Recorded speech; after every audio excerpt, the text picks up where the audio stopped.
ఆన్సార్లు అడుగు పెట్టినప్పటి నుంచి వాడొక్కడే ఏం చేశాడో చూశారు కదా.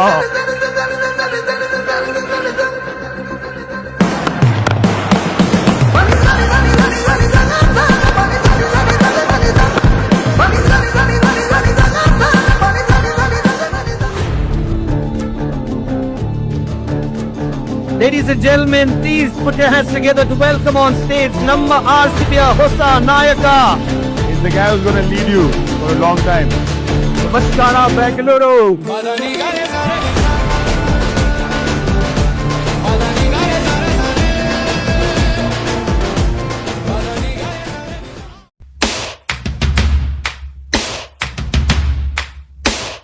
ನಮ್ಮೂರು ಬೆಂಗಳೂರು RCB ತಾವರೂರು ಬೇರೇನು ಪ್ರಾಬ್ಲಮ್ ಇಲ್ಲ ಟ್ರಾಫಿಕ್ ಜಾಮ್ದೆ ಅರ್ಧ ದೂರ